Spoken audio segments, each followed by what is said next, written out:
Sweltering San Antonio, Texas, South Central Texas, the site of the USL Game of the Week. Toyota Field, home to San Antonio FC, currently outside of playoff position, getting set to take on the Colorado Springs Switchbacks. A look at the Western Conference standings, it is tight. Colorado Springs can move to 7th with a win, while San Antonio can look forward to 3 points tonight, potentially moving into a tie for 8th. Hello, everybody, and welcome alongside former German pro Devin Kerr, Mike Watts alongside. The similarities in form between these teams right now, absolutely striking. Each and every metric line up. They're both coming off 4-goal victories and wins. That's just absolutely amazing. 3-2-2 in their last 7 games. But the biggest number here, the number 4, San Antonio has 4 games in hand on Colorado Springs. A great opportunity for them to get back in this playoff race. Let's think back to the last time these teams met. They've met in the Open Cup this year, and they've met after a 2-hour hailstorm in June in the Rocky Mountains. Plenty of opportunities for both squads. It was really a nice match going back and forth. But the biggest thing here was the penalty spot kicks. 46-minute, Restrepo's going to come out. He takes down Shane Malcolm. Controversial of sorts. Referee still points to the spot. And who else? Jordan Burt steps up. Cool customer is able to put it away. Things come back around the other side for San Antonio FC in the 66th minute. Gordon comes in, gets taken down. Rafael Castillo steps up and buries it right in the bottom corner. The game would finish at 1-1, but a big loss here. Rafael Castillo, haven't seen him since that 82nd minute. 7 changes for San Antonio tonight, but they do have Mikey Lopez. And he's been in and out of the lineup, but over the past couple games, he's made his way back. They will use him all over. Darren Powell in the 10, in the 7. They'll put him in a holding midfielder 6 role. Regardless of where he plays, he has to be active and make sure he keeps his emotional side of things in check tonight. Colorado Springs doesn't have one big score. They have a lot of smaller scores. We've seen 8 different players find the back of the net. And you see the shots taken, that's a big one. But here's the problem. Their conversion rate, 12%, tied for 25th in USL. Their head coach, Steve Tritsu, told us he would be concerned if they weren't getting into the final third and becoming dangerous, but that's not the case. They've been exciting, they've been explosive, they just haven't been consistent. They need to find the back of the net. And they come off a 4-goal outburst last time out. They hope they can breach this San Antonio defense, who have games in hand and are great at home. This Colorado Springs side last year missed the playoffs. Right now they're in the thick of it all. It's Colorado Springs and San Antonio. The game of the week is next.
Mercury pushing up over 100 degrees. San Antonio FC at home. Toyota Field, the site.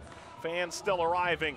They're set to take on Colorado Springs Switchbacks in the USL Game of the Week. With Devin Kerr, Mike Watts, a look at the San Antonio starting lineup. And San Antonio Communications Manager Preston Petrie telling us that there was a late injury. Ryan Felix is out. He was injured in warm-ups. Ryan Rochandle moves in. Including that makes it 7 plus the 1, 8 overall in the changes that Darren Powell has made to this squad. Keep an eye on number 14, Gianluca Cuomo. They've brought him in, a converted center back, going to play in that holding midfielder role. We referenced number 5, Mikey Lopez, and then the youngster up top, number 28, Alex Bruce.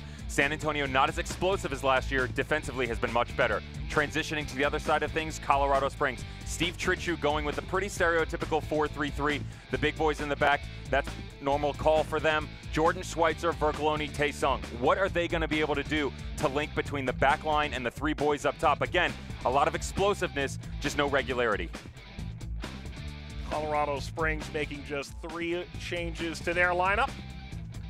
As these teams are ready to go, it's the black and silver of San Antonio. It's the white kits for Colorado Springs. Important 3 points. 2 teams right near each other in the standings. San Antonio, the first touch. We're underway from Toyota Field outside San Antonio, Texas. Matt Cardoni facing the early pressure from Marty Mabin.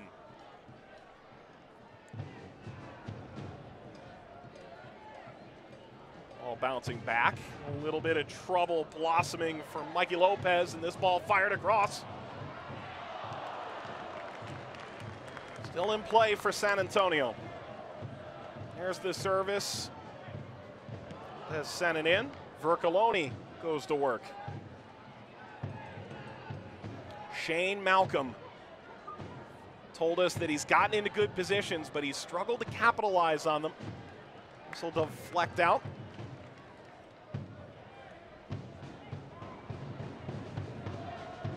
On that late change, Devin, to the San Antonio starting lineup reinforces a season-long narrative. They just can't stay healthy on that back line. McCarthy in and out of the lineup, the key cog. Really only Greg Cochran has been consistently able to keep going. Cochran away from Lopez, Elizondo. Yeah, it's definitely been an issue that both of these squads have been dealing with over the course of the season. Trichu saying how frustrating it is that you can't put the guys on the pitch on a regular basis. Lofted toward Lopez, clever stuff. Elizondo giving chase and it's blasted the other way. That's going to affect the chemistry. That's the easy way to point things, but then San Antonio on the other side, I mean, look at them on the defensive side of the ball. They haven't missed a beat, even with Ibiaga stepping out at the beginning of the season, getting his opportunity at the next level, but offensively losing a lot of pieces and just haven't really been able to find that missing link. Again, loads of talent. Chance to sneak in behind, breaks down Jamal Jack. Clears away. You think Michael Reed was the captain last year. He went on to Nashville, but Billy Forbes and Jake was starting tonight on the other side of the field against San Antonio. Ben Noonan, Chris Tierpak, all out from last year's side. Even the young Devin Vega, who's not getting a lot of reps at Phoenix Rising, he still had a few things to say throughout the course of events of last season and their excellent run that they put in. A year in which they stormed the gates with 14 unbeaten to start the season. Ended up finishing second in the West, reaching the second round of the playoffs, falling in penalties, Oklahoma City.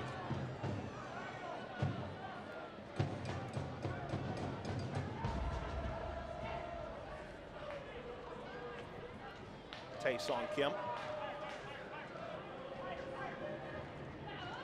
Jack couldn't thread it through. Maybe a chance for Bruce to go the other way.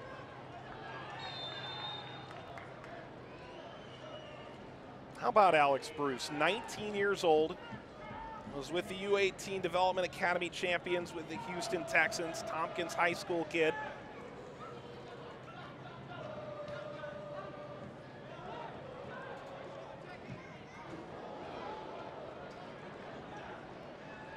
The Newcastle native have definitely stepped in, not really missed a beat up top, but again, they've got 1, 2, 3 guys that can really get into some dangerous situations, but their ability to combine with each other has been really difficult for them to do. That also has to deal with the injury problems that we talked about and moving pieces around in the middle, the back line always ever shifting. Here you see Steve Tritchew, 4th season for the 4-year Colorado Springs Switchbacks side. 38 caps for the national team, including back in the 1990 World Cup. Driven long by Rodriguez. Just his 3rd start of the year, and this ball fired across.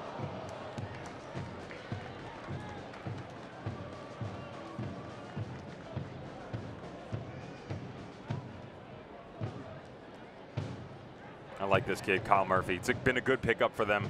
Both squads actually dipping into the Houston and RGV honeypot a little bit, bringing some guys over.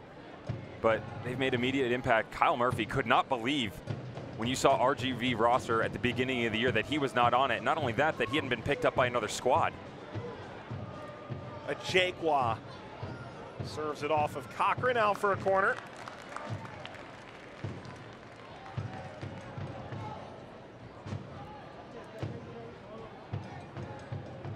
Cochran the mainstay. There's Matt Cardoni. Starts in place of Diego Restrepo. It's just his 2nd start of the season. League play started 3, the U.S. Open Cup. Giving Matt Pickens, our midseason award winner for Beard, a run for its money.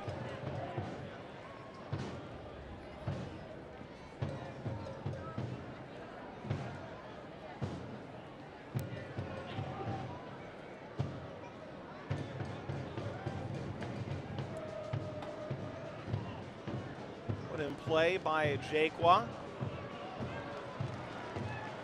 Cleared for a moment. Schweitzer throws his boot at it, and Rodriguez hits it the other way. Tae-Son Kim goes to work. Long run for a Jaquwa. This will get out of his reach.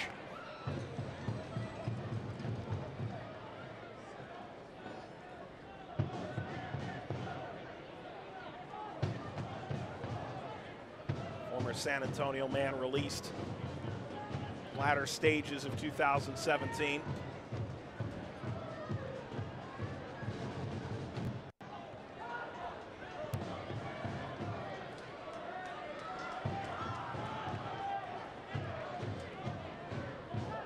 Elizondo trying to get by a Jaquwa.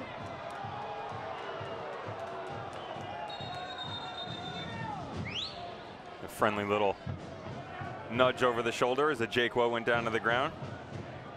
See Mikey Lopez frustrated with Jaquwa grabbing it.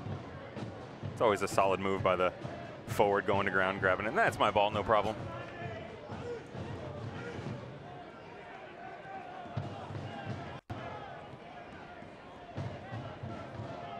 Kim. Taylor Hunter.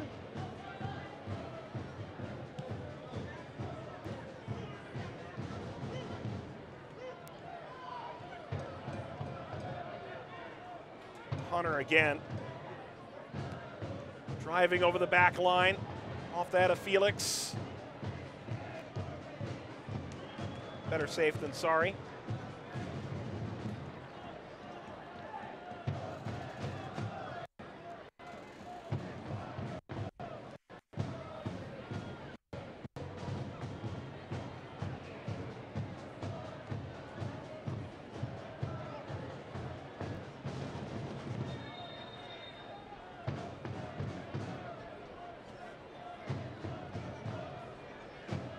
Matt Franz pushing this throw a little further up the line.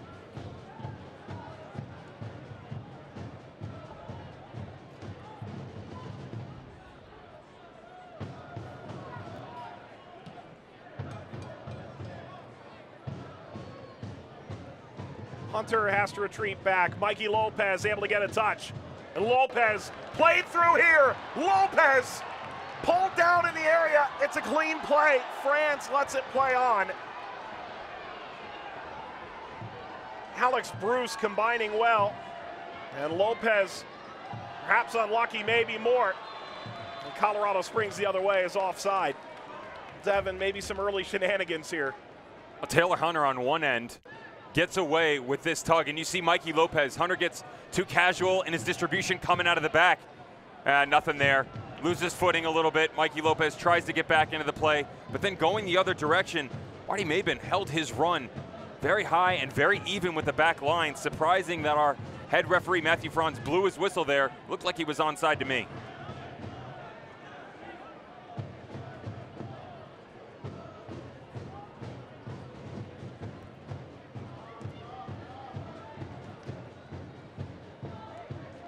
Felix Bruce got a heel tap to that. Schweitzer reversing and the pressure is coming. Hanlon goes spinning out. Rodriguez serving to be the pluckiest of the midfield early on for San Antonio.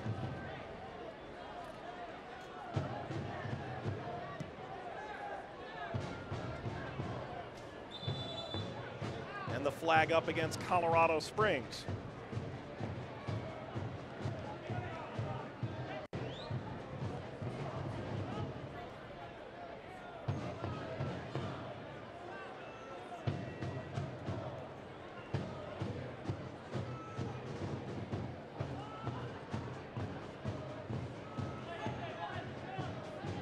Ten minutes gone in the USL Game of the Week, number 8 and number 10. The Western Conference.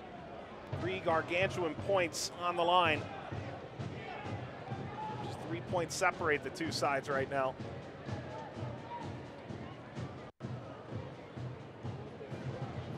Vercoloni slips it through. Flag is up. Offside again. Marty Mabin has been walking on the razor's edge all game long.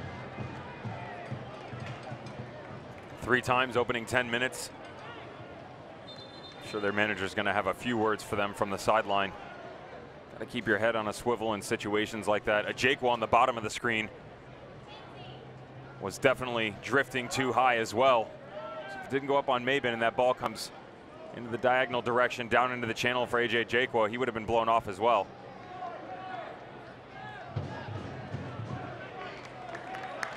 Brett Cochran sprinting into the attack. Elizondo widening out play. He's onside. Serves it down the middle. Rodriguez there to backstop.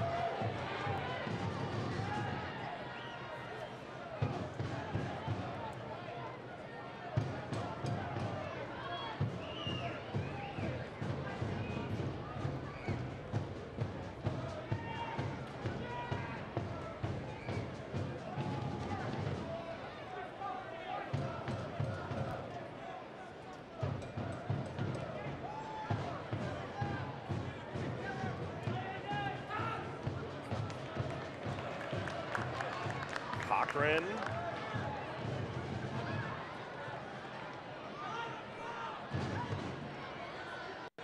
San Antonio has 2 fullbacks who just love to get forward, Felix and Cochran. The good thing for them is they also have a boatload of patience. Cochran just seconds ago getting down onto the left side. You see him isolated in the one-on-one situation. The lane closes down almost immediately, but he doesn't force the issue. Smart to pull off, bring it back out and hold possession, give his squad another look.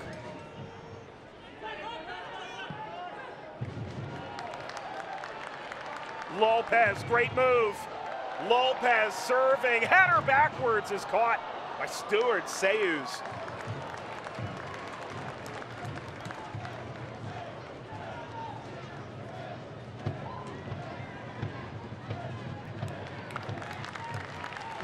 Well, Colorado Springs,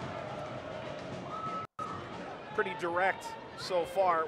We were told to expect that medium block of tight, compact defensive play from Colorado Springs.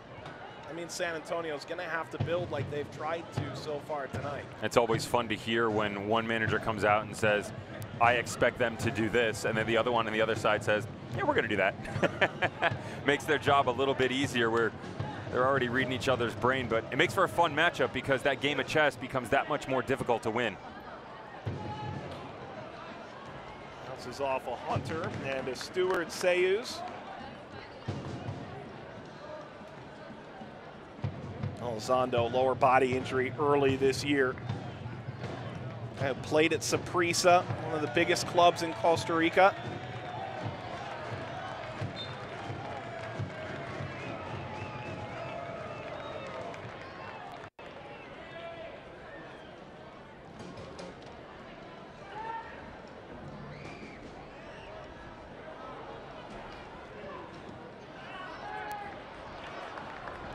Hanlon spinning the ground. There's room here where he was.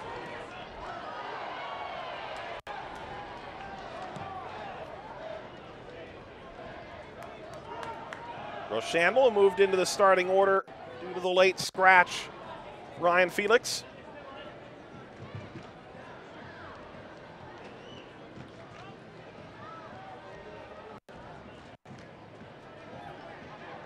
And Devin, the conversation this week with Darren Powell, the head coach for San Antonio.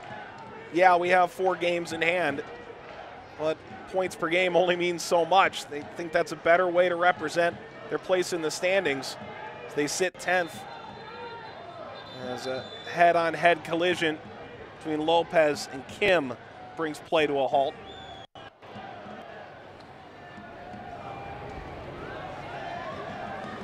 Their season's been interesting so far, very up and down. You've seen them go out and get some amazing results, followed up with very lackluster performances. That's the biggest thing why they are such a threat. First game of the year at Papa Murphy's Park, going down versus Sac Republic. There's another look at Nicky Lopez and Taeson Kim getting involved, knocking heads. Neither one really going after each other, just part of the game. Kim shaking it off. And then you track down, about halfway down, they go to HEB Park at RGV, which to be fair is one of the probably most difficult places in my opinion. You'd probably agree with that. Absolutely. To play in the USL. HEB Park, hot, humid, just like this environment. Next game, home game versus Tulsa, you tie. And it's just stuff like that. And then you go on a run where you beat T2, you beat Sac Republic, all at home. So they've been able to get it done at home on a regular basis. The problem is once they step outside of the field, they're 1-3-4. That's not a record that's going to help you get in the playoff race. San Antonio last year lost just 1 game here at home, so it's no real surprise. These fans have really come out and support the team that's part of the Spurs Sports and Entertainment umbrella. As everybody back to their feet, Kim and Lopez.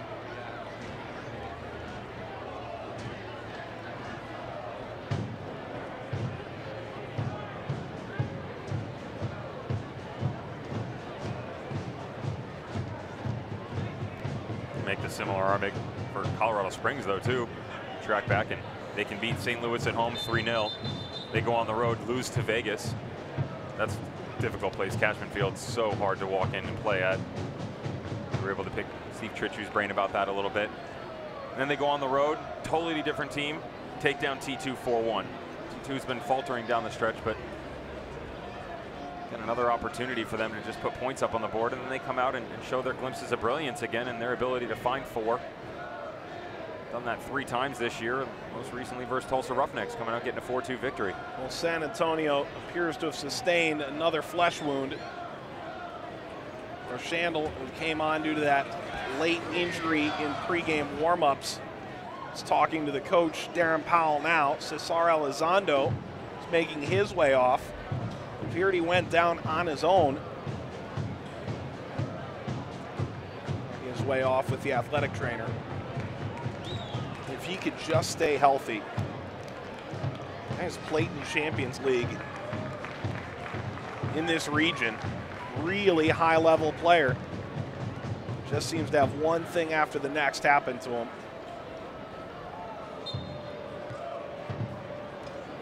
So for now, San Antonio will play down to 10 until Elizondo makes his way back in, where a change is made.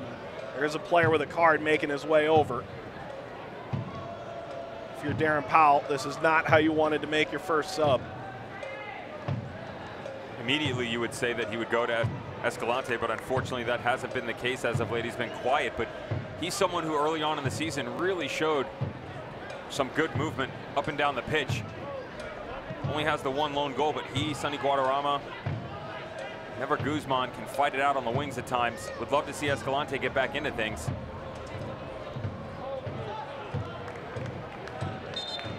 Way by Hanlon.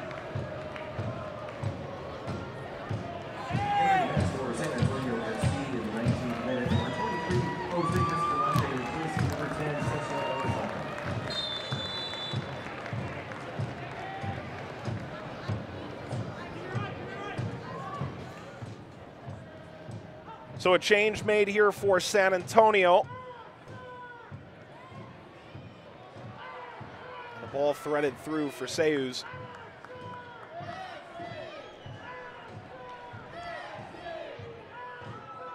It is Jose Escalante, who we saw just be electric for RGV. Guy who's played with Olympia and Honduras. There he is, Escalante, right on cue. Slices this across, cleared by Jack.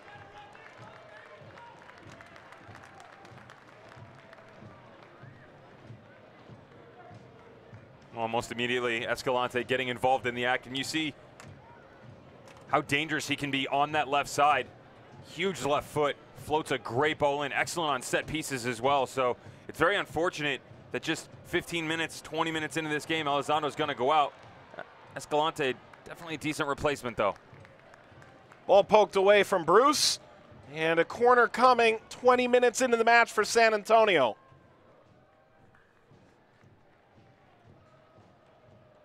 Another good ball in, and Alex Bruce has to understand that when he's cutting into a situation like that, he's got to come to the near post and try and crash down in the 6-yard box.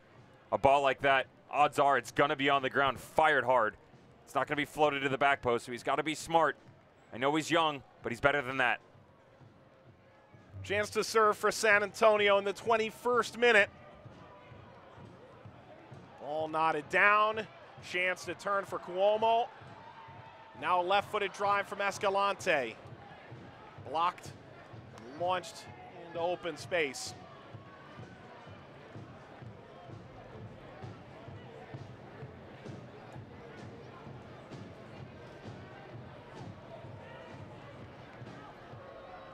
Cyprian Hedrick up the line. Chance to burst through.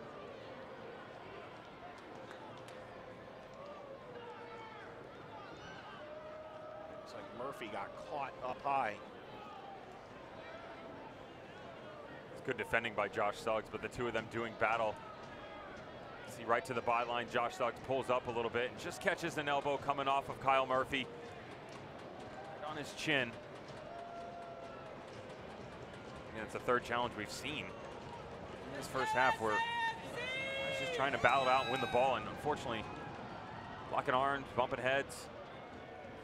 Still in shock that I already saw a substitution with Elizondo coming off. Jaquwa. Cochran goes flying to ground, and Jaqua's come away with the ball and kept it alive. Vercoloni sets it up for Mabin, who's coming off a brace last time out. Vercoloni, Kim over the top. There's a bit of a shove. Lining this up, Schweitzer.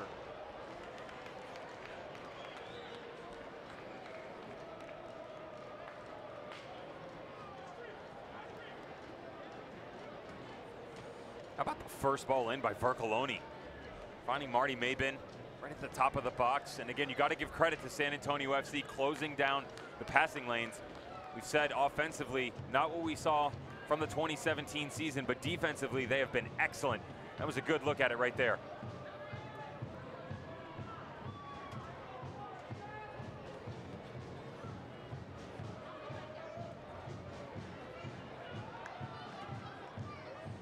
Ball bounce all the way to Seus.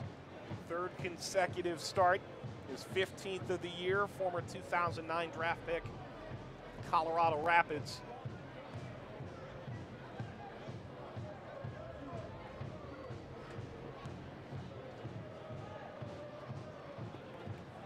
Hedrick gets up, bombastically knocks that ahead.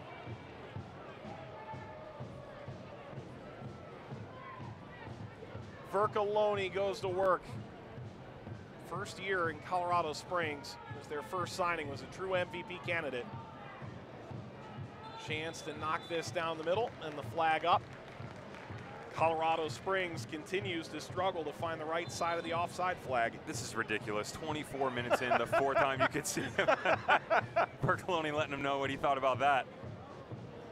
He's got to be better, though. They're moving the ball quite well. Right around the 35, 40-yard mark, just not able to stay in communication with each other.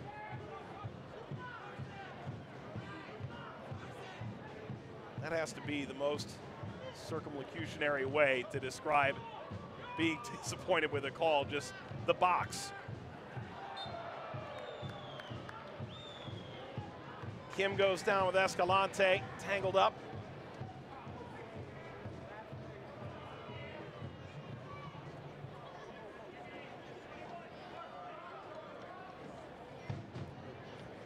And a free kick for San Antonio, 10th place in the Western Conference. Phenomenal at Toyota Field again this year, their 3rd season of existence.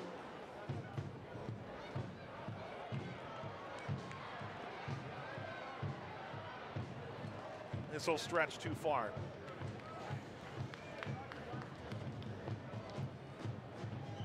I'd like to see San Antonio start to push a higher line here. So Colorado Springs a different look. You've given them loads of room to play, and they're taking advantage of it. But you can see dropping off right away, and I understand it's going to be a long ball knocked out by Seus, but they've given them some opportunities to play out of the back. Colorado Springs showing that they're capable of moving the ball against this talented San Antonio squad.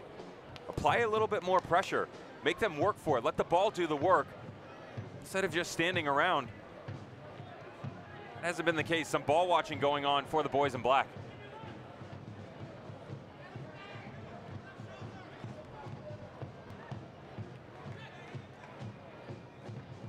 San Antonio side that in their 4-2 win over Real Monarchs, the #1 team in the Western Conference, just felt like the ball moved a little bit quicker, which oftentimes is the best way to attack such a stout and compact defense. I like what Darren Powell said. He went further and said it showed that we were relevant, that we can play with the best teams in the Western Conference, and we showcased that. Again, no one's questioning their talent level. It's their ability to impose it on a regular basis, and that's been the problem as opposed to what we saw in 2017. You could see them go out and have 3-4 goal victories, but also get those gritty 1-0 wins, and that hasn't been the case this year. Escalante, Escalante! As fast as he is, as quick as he can get up the line, he's not afraid to uncork either. We saw this quite a few times last year at RGV. Mike already alluded to it, but you can see turn, stop on a dime, have one quick look up. Seus on his line, ready for it. But I don't mind it from San Antonio. Haven't got a lot of looks at the goal so far. We saw the miscommunication between Escalante and Alex Bruce around the 20-minute mark. That's what you want to do, unleash one here and there to keep the goalkeeper honest.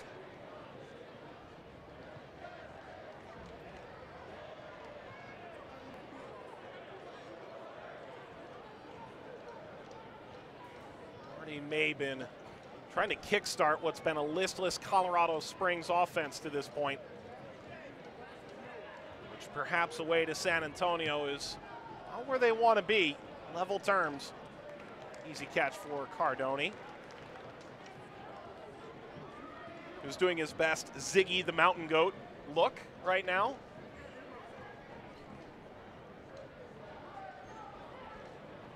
You're waiting for it. You're unimpressed. You're waiting for it. I knew something was coming. I wasn't sure what it was. It's better than what we've heard out of one of our counterparts, Tyler Terrence. Called him a goat one day. I wasn't happy about that. No. No. That's not good enough. That's a no-no. That's a no-no. Slid away from Cochran, but Escalante is there. Escalante leading, Cochran crossing. Bounces down, Jack's got trouble. Jamal Jack still trying to dribble out of harm's way. He does. The Jakewalk goes to ground. Escalante, dangerous challenge.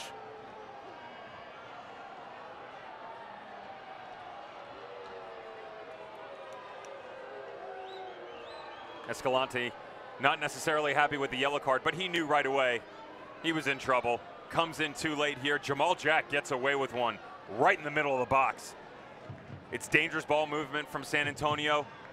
Cochran gets around on the overlapping run. Knocks a teasing ball right at top, and right there, that touch, he hesitates. He thinks Suggs is coming over to clear it out. As the center back, you got to take control in that situation and clear that off the line. San Antonio almost able to get back into it, and it's another late challenge on a Jakewalk. That's the third one we've seen in the first half. Escalante can plan to take a bit of a vacation when San Antonio goes away to Oklahoma City on Saturday. That's his 5th yellow card. He'll be suspended for the next match. due to accumulation.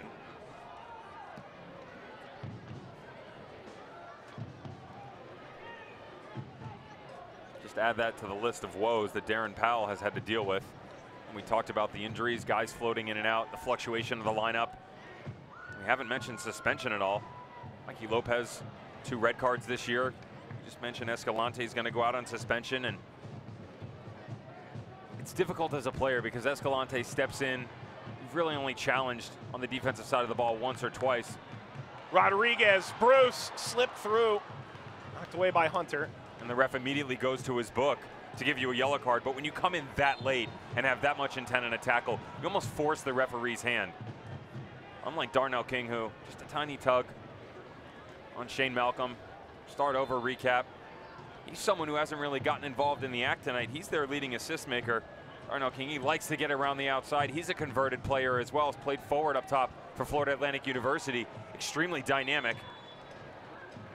And they moved him into the back line, but very quiet opening 30 minutes. Someone's got to explain this rule to the Switchbacks. I'm still trying to figure out if they know what it is.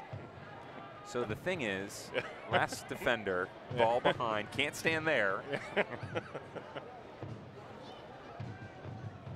How great of a, earlier on in the season, how great of a breakdown would that have been? Yeah.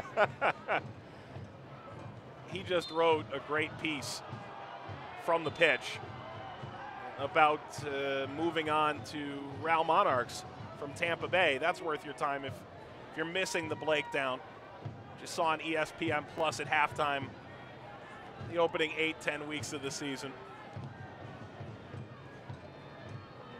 Hedrick, Vercoloni couldn't play it through. Rochandel trying to not make a mess of this.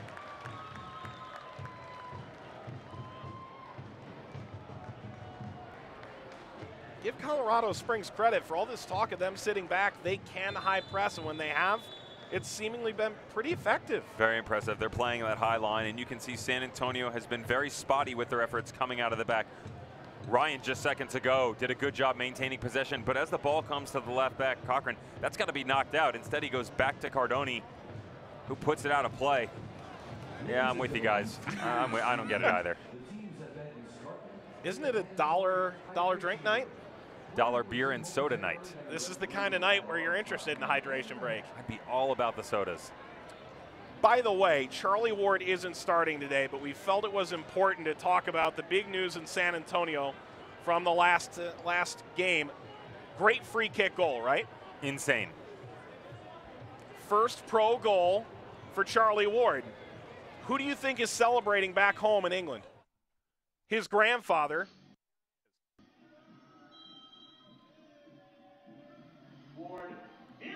Oh, he scored! What a goal! What a goal, Keith! Let's go! What a goal! Oh, man, it makes my heart warm. How good is that? It's the great moments in sports like that that really get to you, really get to your core.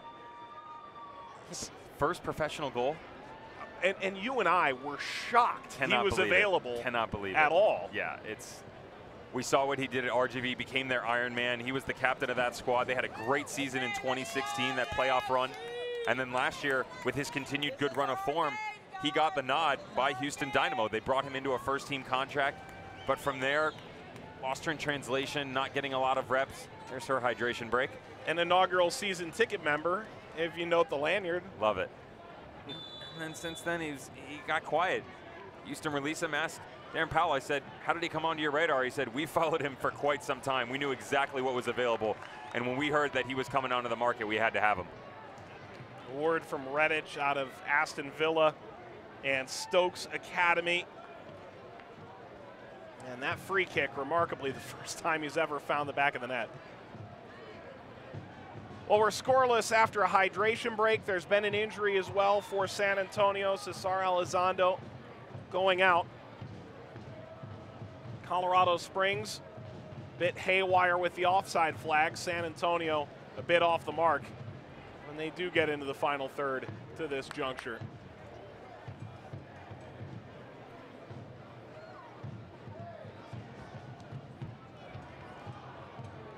Has he found Malcolm here? No.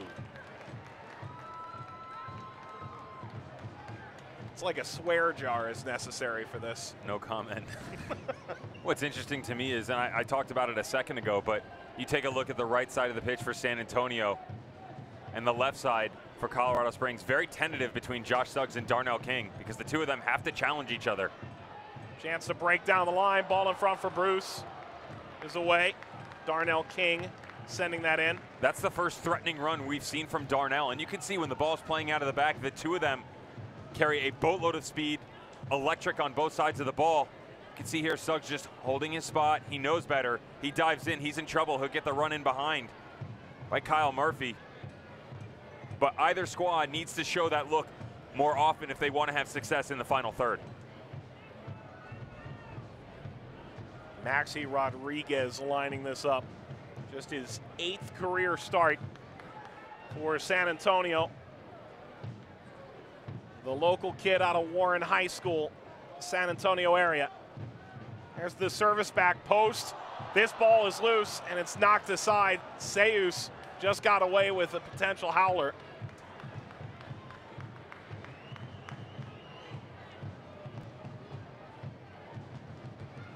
For all the positive things that come out of Seus, you get things like this, the antics where you kind of just look and go, huh?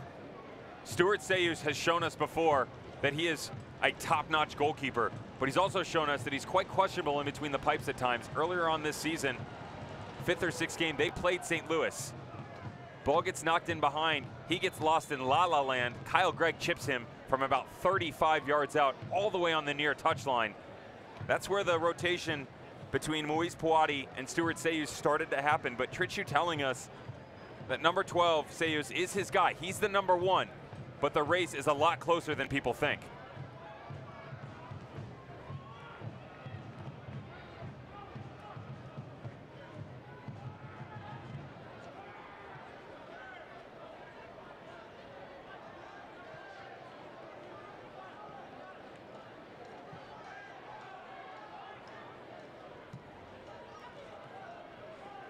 Malcolm, Kim. I can tell you Vercoloni is onside, and that's sort of the narrative here. If they are onside and one of these find their way through and Colorado Springs bags a goal out of it, no one cares how many times they were off. The interesting thing is if you watch the play, just keep an eye on the back line of San Antonio. They're not doing anything spectacular to push off and play a trap. It's just mistiming by the Colorado Springs players. Just out of the reach. It's eerily similar to the comments at the top of the broadcast where we referenced they're getting in to those very dangerous areas and they're getting good looks at goal, but they can't close out. The completion rate is terrible, but it's the same thing. You're pushing down here into the final third as the ball's moving left to right. You're getting looks by Mabin, Vercoloni, AJ Ajayqua, Shane Malcolm, and the space is available. They're just not holding their run long enough. What you're gonna do is bend back, take 2 steps this way. I mean, they definitely carry enough speed to get in behind this back line. Hedrick. Pressure coming.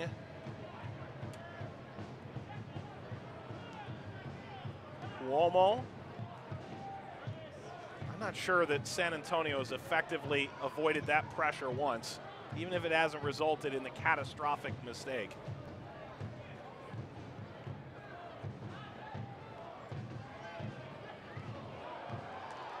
Nice couple of touches to set up Cochran.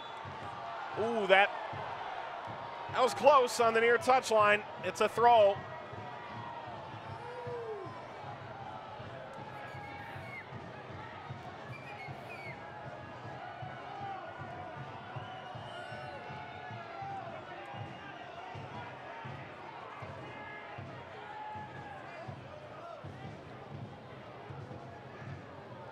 Field, King pushing forward.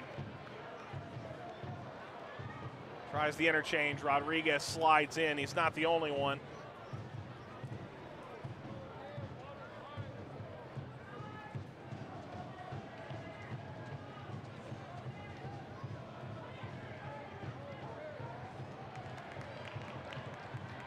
Cochran has this bounce in.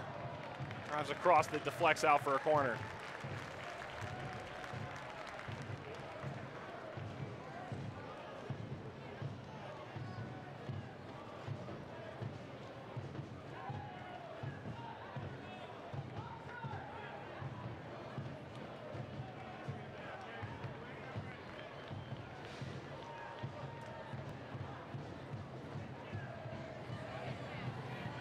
Is this the moment where San Antonio's set-piece presence comes to the fore?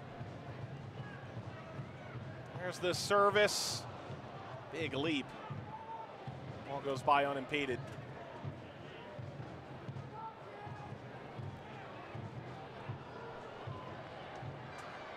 Chance to break through Rodriguez. Heavy challenge. Karsten Hanlon.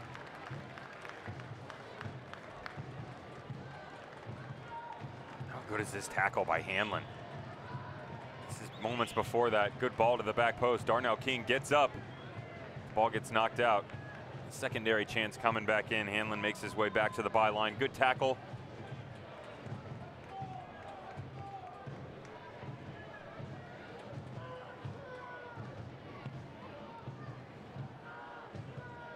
It'll be Rodriguez in the 41st. It's over Hedrick. And a throw to stay with San Antonio.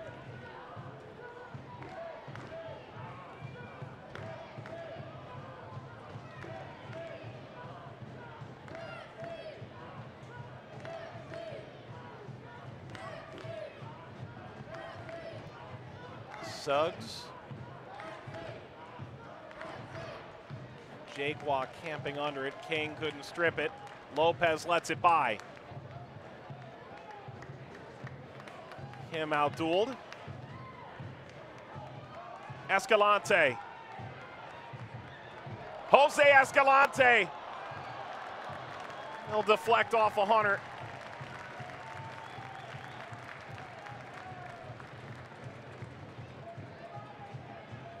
We've talked about the super sub Escalante and what he can bring from a technical side of things. There's a good look, just doing a little dance on the left side, trying to get something in right before halftime. Third corner we've seen from the home squad in the past 4 minutes, both of which have been long balls to the back post. More of the same. Well, not nearly good enough. Corner from the opposite end. How about Jamal Jack? Last year in Pittsburgh, 28 starts. He's come such a long way. The center back. It's been the key for Colorado Springs in front of Boati Orseus.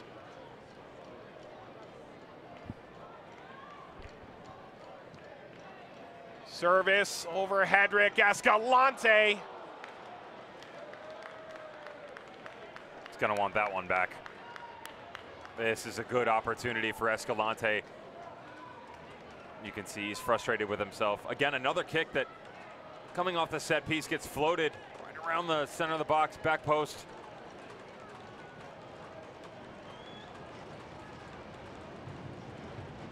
And on the bounce, oh, makes a mess of it. That is a very good look for Escalante. That's got to be put on frame.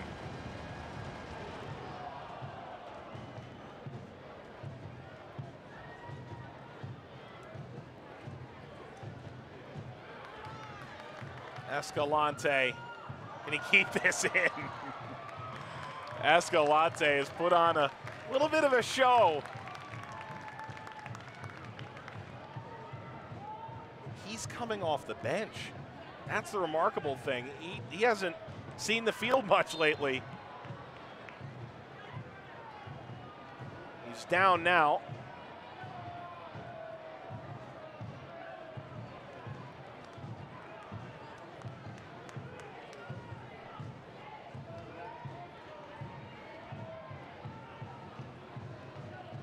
Escalante tentative, getting up off the ground after this challenge, and he's smart here. He knows he's going to get the call, steps in right in front of Shane Malcolm.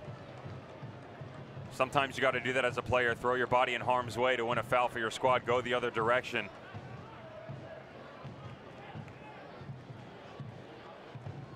Travel back, Mike, and take a look, but the reason he's coming off the bench, Elizondo, got Guadarrama involved, Guzman starting to come back into form. A lot of guys offensively that really know how to make this team tick. Rodriguez. Now Vercaloni powers upfield. A Jaquan goes to ground. He and Mikey Lopez have words.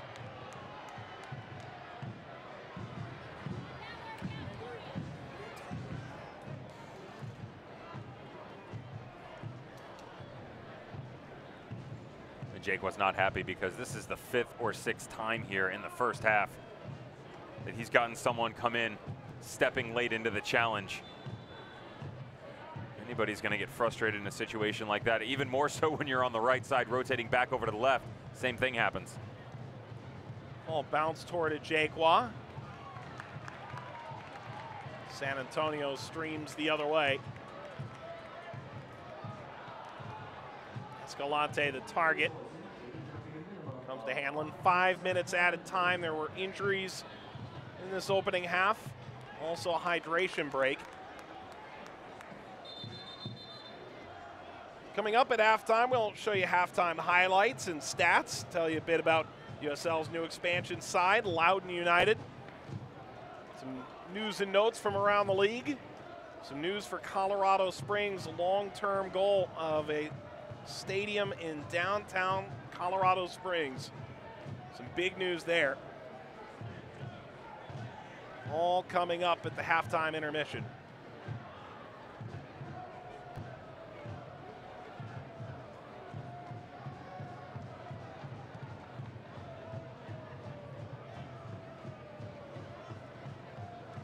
Think about Toyota Field, packed to the brim when they hosted Santos Laguna a couple weeks ago.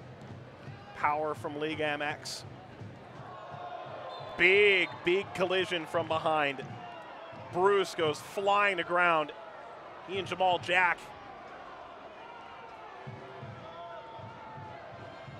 This is probably one of the last players in the USL that you want to tangle up with. It's a no-no by Jamal Jack. He's frustrated with the referee's decision. Matthew Franz blowing the whistle here, and he should. Jack has to go straight up in a situation like that. As soon as you start to progress forward into the back of the forward, Alex Bruce, you're going to get a foul blown easily. Either here or Forrest Lasso. Those are two big bodies you do not want to go into a 50-50 challenge with.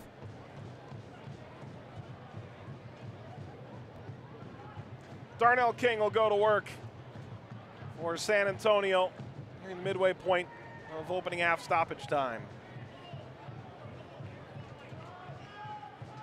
There was a stoppage time penalty in the first half of the last meeting between these teams.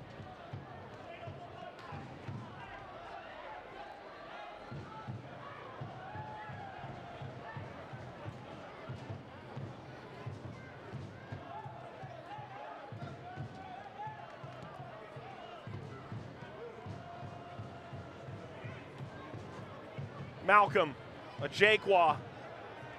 Further now, Suggs cuts it back. A Jaquan striding in. Send it into no man's land between Vercoloni and the far post.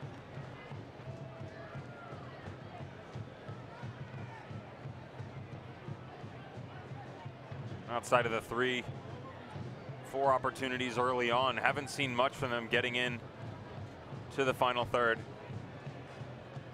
But it was better stuff from the visiting squad, and Josh Suggs actually had Shane Malcolm trailing right at the top of the 18. Needed to be a first-time ball across, didn't do so. Jaquan with a makeshift opportunity, trying to pick out the far post, but that's a difficult one to hit. Ball coming across your body, momentum going the other direction. You're leaning, trying to pick out a far corner.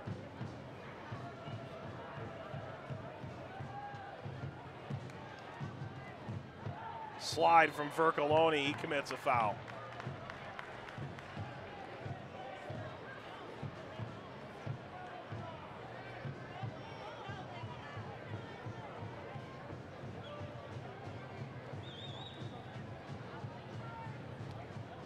Murphy doesn't get to it fast enough, and then Maxi Rodriguez stepping in. It's a weak foul. I said it. Yeah. Kept in play by Escalante. Malcolm tried to thread it through instead. Cochran. Cochran strides.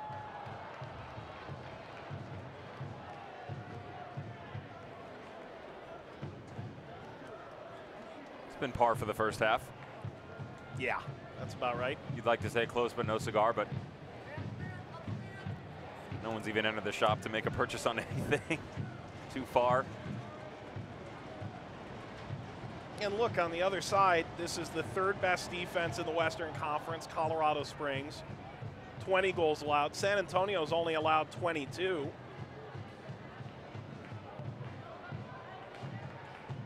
These aren't teams that consistently beat themselves. It's easy for us to jump out on the offensive side of things and point fingers, but you're right. We've referenced that to the defensive ability from both squads, and they might not be able to push a boatload of numbers up top. They do get it done on the defensive side of the ball. Schweitzer, Suggs, right back up the gut. O'Shandle. Cochran. Lopez trying to stride onto this. Good challenge. Halftime whistle. Offensively, this will leave a little something to be desired, Devin. Need to go back in at half and figure out exactly what direction you want to go. I can tell you one thing, they don't want to do it without number 5, Mikey Lopez, who plays in the 10 spot. There's a good look at the challenge. Smart by Hanlon stepping over. But either way, go in, figure out what direction you want to do in the final 45 minutes and stick to it. Both squads very scatterbrained in the opening 45 minutes. Steve Tritchu strides off the field, scoreless at halftime. Two of the best defenses in the Western Conference locking horns in the battle for 8th place under the hot Texas sun. Plenty coming up at halftime. Highlights, stats, and more after this.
Just toss it to me what I thought.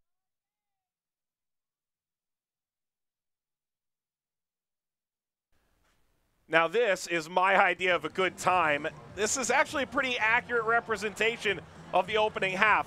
A lot of fouls and, well, a lot of trouble at halftime. San Antonio, Colorado Springs on level terms. Back with Devin Kerr, Mike Watts alongside. And Devin, that first half, we knew these were good defensive teams the offense didn't really show out. Overall thoughts? Yeah, I mean, the easiest one, let's address the elephant in the room. Offside. Colorado Springs, what are you doing? You guys just got to hold your runs. They look dangerous going forward, but they got to figure that out. San Antonio, what's going on there? Are you going to attack the channels, or are you going to go with Mikey Lopez in the 10 spot? You got to pick one. They haven't been able to do either. A look at first half highlights, and we see San Antonio getting into the attack through the build. Escalante here. Again, everything in the first half for San Antonio was a half chance. Escalante from about 25, 30 yards out. He's going to text Sayus. No big deal. They continued moving down the pitch. Again, Colorado Springs countered here and there, but not a lot. Good stuff on the other end of the ball defensively, and that's what we saw from both teams. The defensive side of the ball rang true. They were able to stay compact. The chemistry was there. They were able to get it done. Stuart Sayus, what are you doing? You got to punch this away or stick in your goal and let your boys go up and get it for you. You can't do that. Helped out by Bruce, a goal line clearance against his own team. San Antonio would continue to provide pressure up this near side wing. Escalante coming on, a first half sub, showed very well. He was impressive, and offensively, he was the one who stepped up the best. That's not really saying much because we didn't see a lot from San Antonio, but look, he took his opportunities when he had them. It was difficult for Colorado Springs on the right side of the pitch when he challenged them. But look, right at the end of the first half, that ball right there, that needed to be a first-time ball back across to Malcolm, who would have been right open, around 9, 10 yards at the top of the box. Challenge Cardoni. Instead, again, another half opportunity at Jaquia shifts it over the far post. Here's your first half statistics, and Devin, possession clearly in favor of San Antonio. That was the expectation. We knew Colorado Springs would sit in. Overall, though, neither goalkeeper tested. Not a big change there, and not surprising whatsoever. But for Colorado Springs, I like the press, but it's been very up and down, and you have to wonder, because of the temperatures that they're dealing with on the side of the weather, are they holding off on that press because they have to make it through another 45? We'll figure it out soon. Well, historically, these teams don't give 0-0 draws, which means we can expect something in this second half of play from Toyota Field in San Antonio. When we come back, we'll show you some USL news and notes, tell you about Loudoun United, Colorado Springs' ambitious plans for a new downtown stadium, next on ESPNU.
celebrate those who have defended our country and netted themselves. If you have served or are currently serving in our military, we ask at this time that you please stand and be recognized.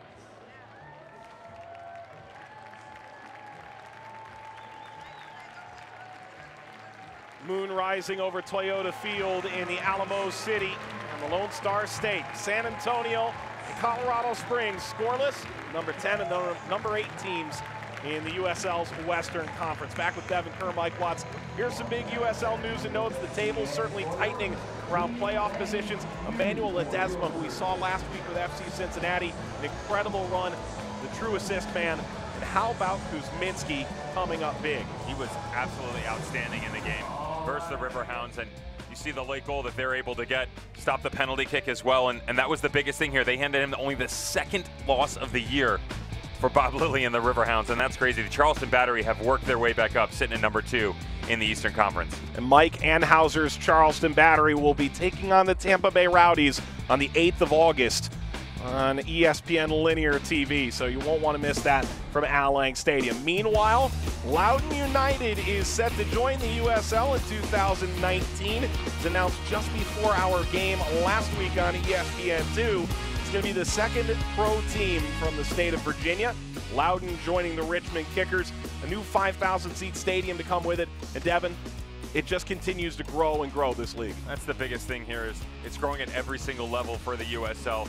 And their affiliation with DC United is obviously a massive thing. And I've said this once, I've said it twice, but what this does for a community and environment as a whole is the biggest thing for growth, and it's great to see that it's reverberating throughout the entire country. Well, San Antonio's got their gorgeous stadium. Colorado Springs wants to build theirs too. Have a chance to tell you about it when we come back.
Toyota Field, halftime, San Antonio at home taking on Colorado Springs Switchbacks. Toyota Field, one of the gems of the United Soccer League stadia.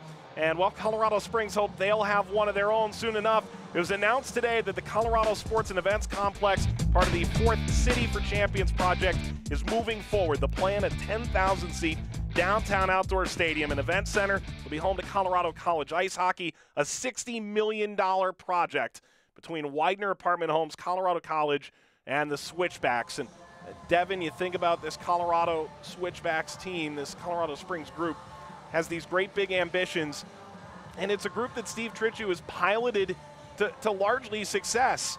And this year they've just dealt with injuries and all sorts of things in their way. The future is still bright. For me, it goes back to what Tritchu told us when we were talking to him midweek, and he said, you know, look, if we weren't aggressive in our games, if we weren't right there on a regular basis, and he said, you take a look back at our results, except for the Las Vegas game, we are always right there. They're able to get it done on a regular basis, almost like clockwork. But unfortunately, on the offensive side of the ball, that's been the biggest issue.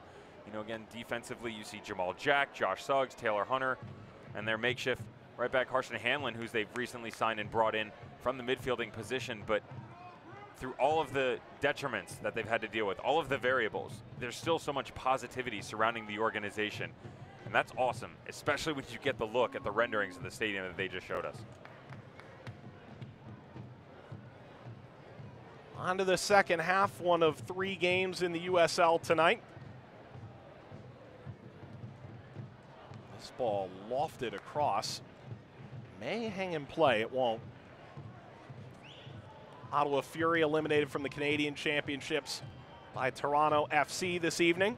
Of course, after you're done with this here this evening, tomorrow, wake up, a little French toast, 11:30 Eastern time start for Bethlehem Steel when they take on the Indy 11. I'm not sure I'm going to be able to wake up for that one. Sayus drives it away. Hopping up, Bruce in pursuit. Now a chance to charge ahead. Lopez, Bruce, dragged wide. Sayus pick it up near the end line.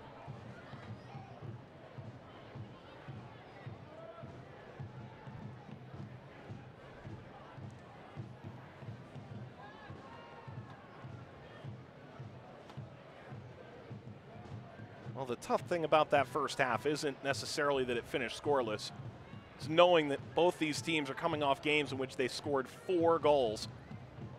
Steve Tritchu told us, he told the team, if we take care of business against Tulsa tonight, this being on the weekend, we will score 4 goals, and sure did. Remarkable.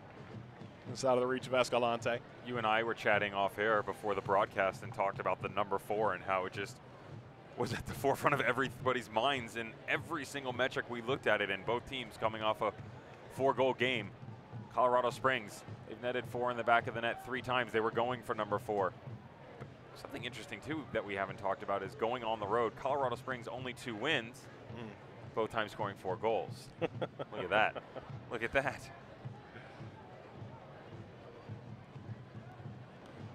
Darnell King.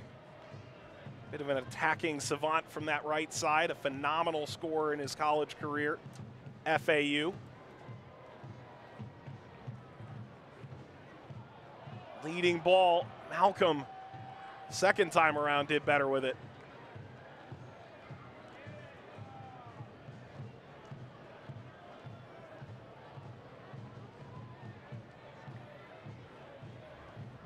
A throw for San Antonio. Turning and lifted out of play by Hunter. Referee has 3 players storming the gates.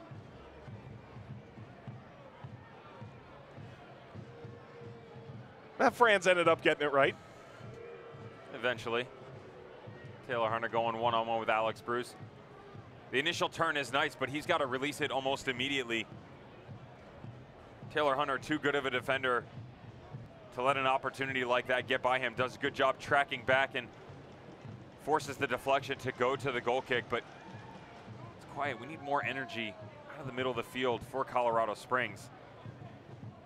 And then for San Antonio, it's kind of the similar thought process where you bring Mikey Lopez in, you play him in the 10 role, don't really go through the central part of the field a lot in the opening 45 minutes, but you didn't really challenge the outside either. You know, not a lot for Josh Suggs to deal with Darnell King, and I can understand that.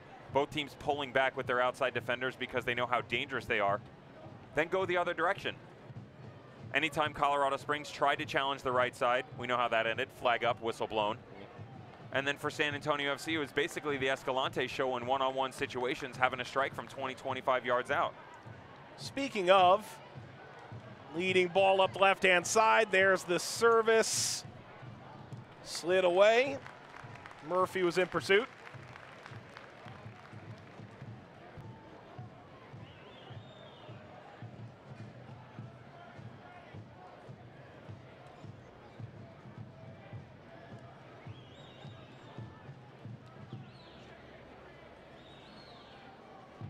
Another half challenge. Good job by Suggs getting back. Tracking back, but again, this is corner number 7 on the night for San Antonio. At some point in time, you're gonna have to switch your game up. This floated ball to the back post isn't working. There it is, Rodriguez, wide open header. They'll scoop up and over in the end, a push. Well, Cyprian Hedrick didn't get that open for no reason.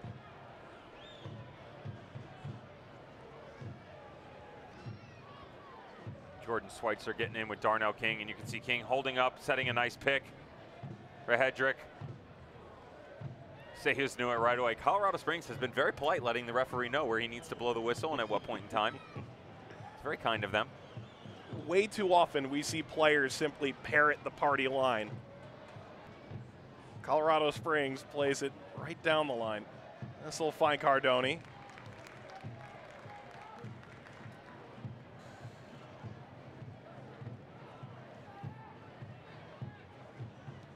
Their goalkeeper really challenged yet. Maybe there's something here off the turnover. A Jaquwa goes to ground. Jaquwa picks up the ball. That's a handball. Felt he'd been fouled. But Jaquwa was a ragdoll all over the field in that first half. He got away with falling on one early on, and Mikey Lopez wasn't very happy about it. Just coming into the second half, Darnell King tracking back, thought he was fouled. Probably had a pretty decent argument. But yeah, it doesn't matter if he was on the right side or the left, and that's what Tritchu likes to do. He likes to move the boys up top around and keep the defensive side of things for the opposition guessing. Fortunately for Jaquwa, he got into a couple nasty challenges. Very frustrated with the referee and his inability to step up and defend him a little bit more. Good header by King. Murphy. Kim.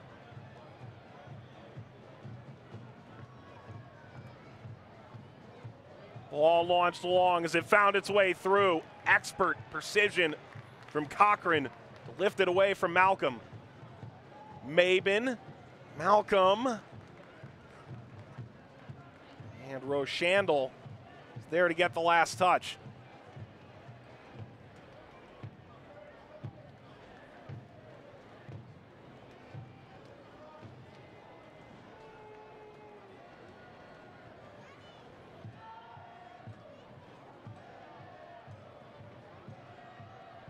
Mission City 118. One those off in that corner.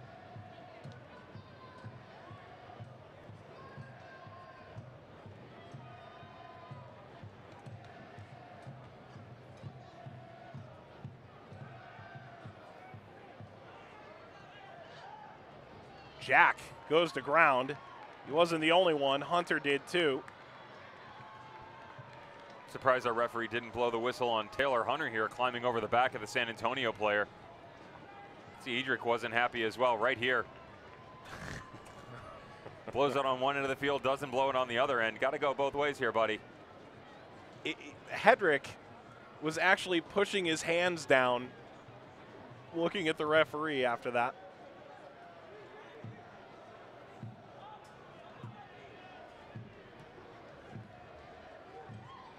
Vercoloni is stripped. The feet of Lopez, former NYCFC man.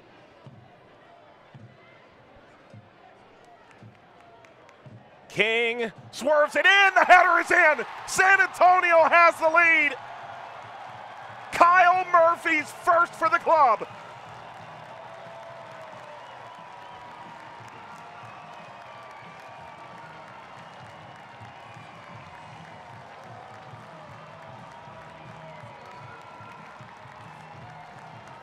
We said coming out at halftime, you need to pick a direction here. Challenge the back line of Colorado Springs. Funnel it through the middle to Mikey Lopez or get outside to Darnell King. Darnell gets into a very dangerous position, floats a nice ball right to the top of the 6, and you can see Kyle Murphy. He's so smart, exploits the space, the overlapping run. He's very patient as he drifts here. Initial ball to Lopez, finds his way in. Absolutely majestic to the far post from Murphy.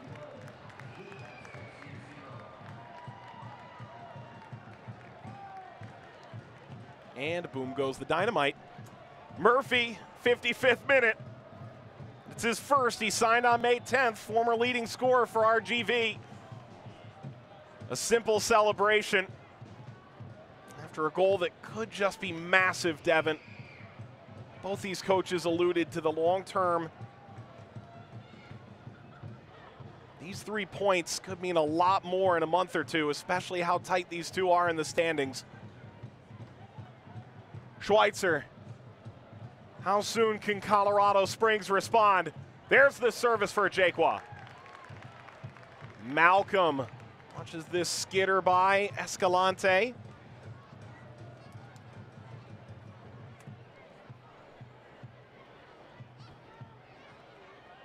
There's the service, too high. Suggs, long run, he'll catch up to this.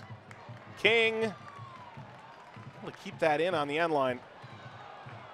Turned over to Schweitzer. We haven't really seen Colorado Springs build into the attack all that much. This is as good as we've seen them. Perhaps San Antonio's lit the fuse. Malcolm. Ball ricochets out in front and a save by Cardoni. Absolute chaos. Gets back to his feet and puts his body on the line. You have to question sometimes why they've gone to Cardoni with the big man Diego Restrepo in between the pipes, getting the job done regularly, but Cardoni gets his opportunity. The first one comes off Hedrick, and as it makes its way to the top of the 6, it is unleashed on Cardoni, who gets a tiny hand on it just to push it over the top of the bar. Great save. First sub for Colorado Springs. There's Jordan Burt. 6 goals on the year. Vercoloni comes off. He's been dealing with injury. Of course, there's another game at RGV in a couple nights. Similar kind of heat. So the 36-year-old is done.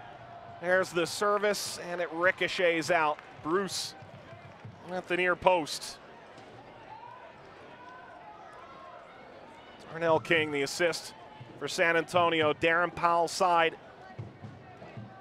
looking to jump right into playoff position alongside the Switchbacks. Level on points, the number 8 spot with 3 points tonight. Suggs. King is there, crowd to their feet. Still work to be done. Schweitzer, a header over the top. Kim backing in. Schweitzer and King tangled up. Now's a good opportunity for San Antonio to hit the reset button, let the emotions subside, everything calm down. Colorado Springs trying to get back into this game. Challenging in every way, shape, and form, pushing numbers forward in the offensive third. Look, this year, 4 times they've been able to keep a clean sheet. 3 times it was in a tie. So only once have they been able to get 3 points out of it. That's a problem. You've gone out, couldn't get things done early on, but you found a way to exploit the backline of Colorado Springs. Now stick to your big guns and make sure your backline stays compact. You need to walk out of here with 3 points. Bruce and Murphy await in the middle of the field. San Antonio's lost just 7 games here. It's their 3rd year. Ball out for Bruce. That coming in 41 total matches. Malcolm, Ajakwa wants it. It'll be Kim. And Ajakwa never really connected there.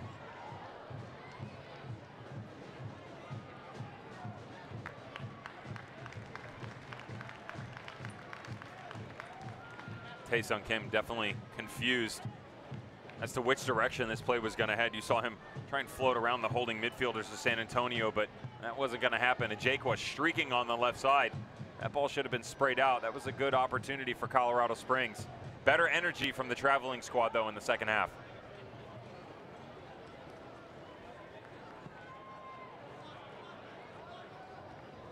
A Jaquaw, expert header.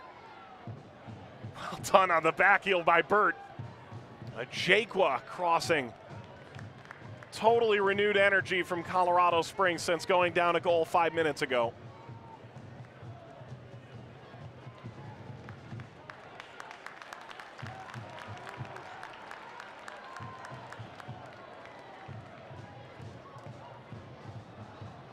Murphy trying to return.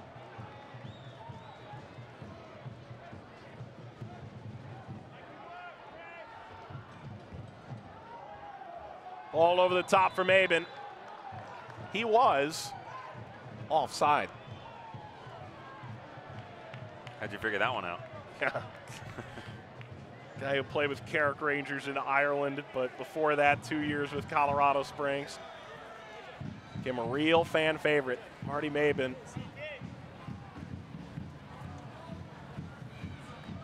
It's Kyle Murphy down, being attended to. 55th minute goal. Man out of Clemson. We were told played really well against Santos, the Liga MX side that came to Toyota Field and lost to San Antonio 2.5 weeks ago in a friendly. And he was just waiting for that next opportunity. Another look at the talent. This is an opportunity moments ago. Good ball sprayed to the back post. But it's smart by holding midfielder Cuomo. Dangerous threat, and whenever you don't know what's over your left shoulder, best to just flick it on. Get it to the sideline and let your team regroup. You can see Aaron Powell having a few words. A possible another substitute coming in again early on, right before the start of the kick. We saw Felix go down and Reimer Schendel stepped in. And then 15 minutes into the match, Escalante stepping on for Elizondo. All of this said, if you're San Antonio, you've put yourself in a fine position. And I would think if you're Real Monarchs, you're Phoenix Rising, you look at them being 7-8 in the Western Conference at the end of the year, and you're going, how can I get into the other spot and not face them in the first round? You definitely don't want to play them. You're spot on, Mike. And especially if you take a look through the standings at other squads that they could face. There are other teams that aren't as threatening whatsoever. T2, the darlings of the Western Conference that are stumbling down the stretch. They can't really get it going, especially on the road. Even Swope Park Rangers, Sac Republic, you don't know what you're going to get out of them. They come out, they put together a solid performance, and then they turn the lights out. Nothing happens. Reno's being Reno right now. 16 games in a row. You never know. But even with them, they've been able to do that through a lot of mediocre performances and scrape things out. Sometimes that can be the mark of a champion, but Ian Russell has a different squad than he did last year in Reno. Obviously, Dane Kelly not being there, they're just not as dynamic going forward. So as you start to look down, San Antonio, getting back to your initial question, they're someone, probably one of the last teams that I'd like to face and would definitely shift my spot around if I had the chance to face someone else.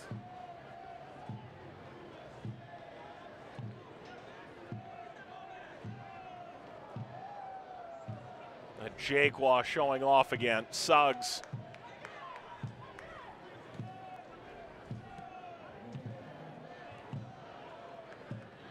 Hedrick. Schweitzer coming in. Rodriguez, clever touch out of pressure. Malcolm goes bowling through. Change on the way. Sonny Guadarrama comes on. We just saw him go down. Kyle Murphy put in a yeoman's job, vying for a spot in the 18. On a day with 8 squad rotations in the lineup. This goal in the 55th. Got to give credit to Kyle Murphy, and this starts off with him in the middle.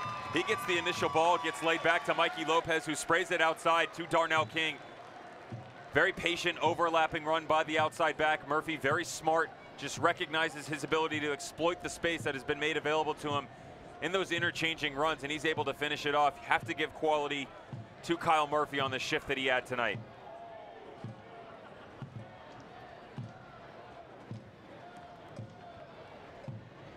Clear by Suggs for Colorado Springs. Cyprian Hedrick, strong-willed header. Ajekwa on the field again.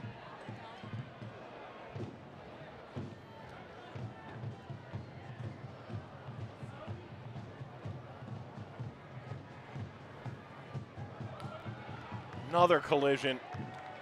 Ajekwa's jersey right now.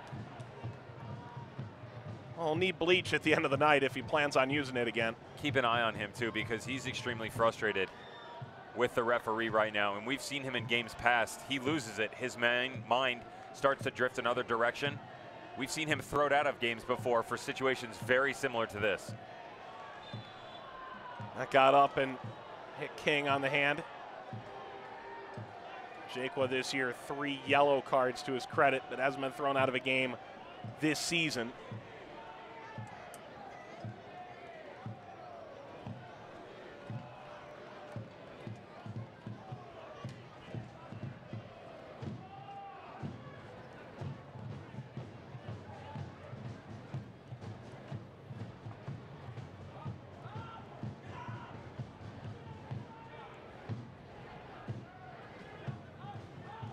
Kim.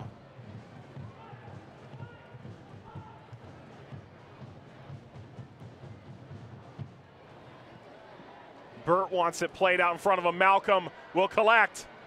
Malcolm sends it out front. Hedrick goes to ground. Ball across again. Jake was in the area. Is that a handball? Goes unheard. That's close. That one's close. Even the back line of San Antonio were looking around to see if the referee was going to blow the whistle.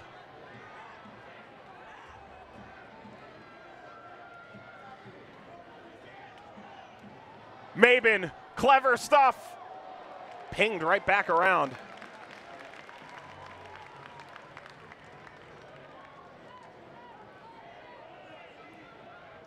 Cochran leading the way. Long throw, Malcolm. Cardoni will come out and grab it.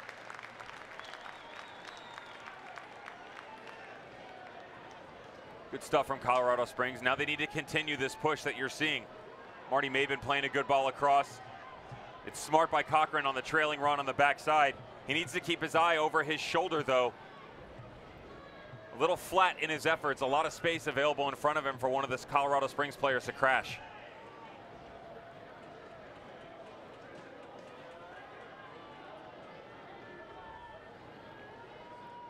Hedrick, who is the cornerstone to Oklahoma City's great defenses of years past.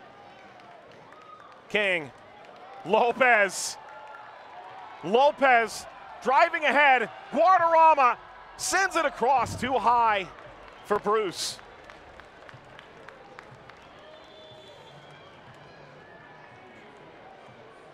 And a change coming. Tae-Song Kim out. Saeed Robinson comes on. Jamaica native. Robinson is almost a perfect characterization of this Colorado Springs offense. Gets in the right spot, and the conversion just hasn't been there. 1 goal on the year. When you combine him with Shane Malcolm, Ajekwa, Marty Mabin, all these guys, again, going forward, have that one-on-one capability. And we've seen them in the past being able to combine. But again, just the consistency of it lacking all season long. But you're going to get some excellent speed in Saeed Robinson. A big change from number 35, Tae-Song Kim coming off. Always nice when you have your holding midfielder not have his name mentioned a lot, but Kim never really imposing his force on the match this evening. Saeed Robinson going to step in, try and exploit the space up top a little more. It's going to help stretch that back line with Marty Mabin.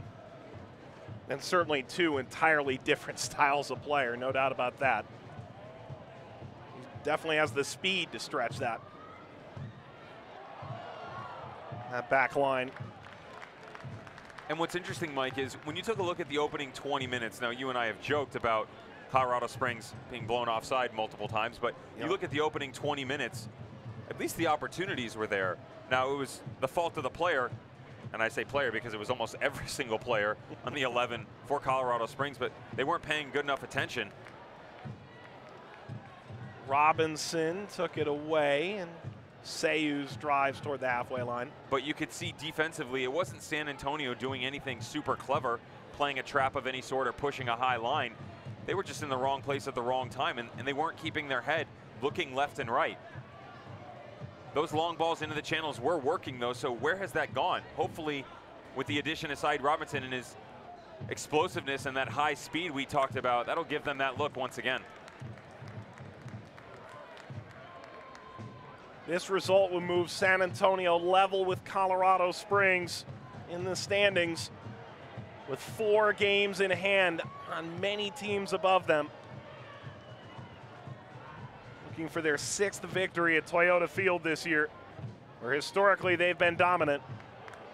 Little bit of space opening up. The window shut by Colorado Springs. This lob for 19-year-old Alex Bruce. Lopez.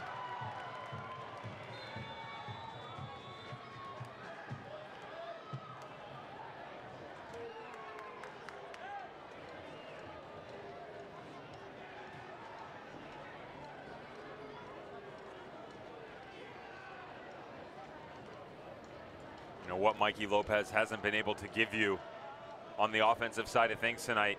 We know how dynamic he can be. He has definitely put in a heavy workload, constantly chasing, applying that high press. And he was obviously the one who played the ball down into the corner for the overlapping run of Darnell King, which led to the goal by Kyle Murphy.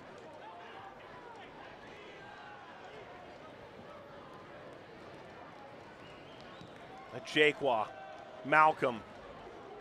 Malcolm! Missed the upper corner. That deflected on the way. It's going to be a corner.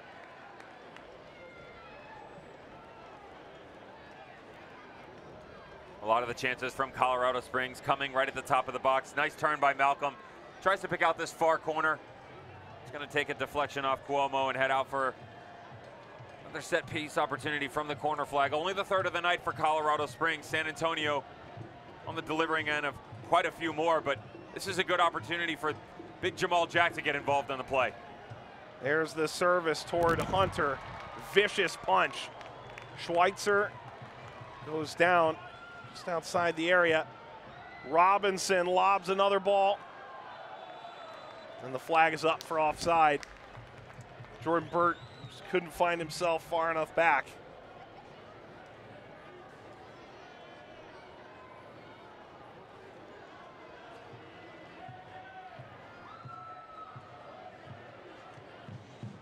Ball swung into the back post. This is a great job by Cardoni, recognizing that the big bodies had floated to the front post.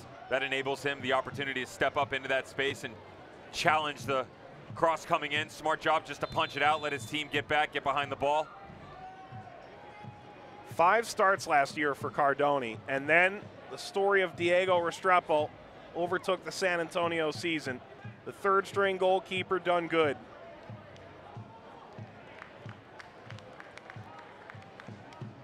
Incredible run down the stretch. Didn't start another game in the regular season after April. Darren Powell wanted to get more time for his 2nd string netminder, who at a time looked like he was the future. Escalante returns. Lopez arrives. Lopez right toward the penalty mark.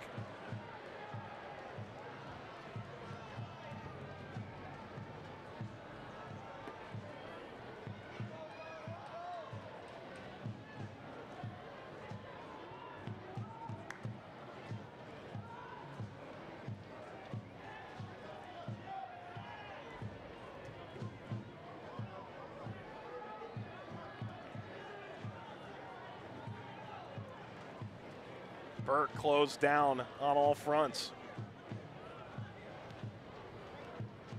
Suggs the turn. Maben has created a bit of space. Turns on Hedrick, who kept his feet. And now lofted toward the back post for a Jaquan. Cardoni Aggressive to yank that in. How about Hedrick showing off some wheels? Gets actually exposed twice here, but able to make his way back into the play against Maben and challenge him. Good ball to Suggs, who tries to find something on the far post, but I know we talked about him just moments ago, but Cardoni, how good has he been tonight? Stepping up time and time again, helping his squad out, bailing them out in a few situations.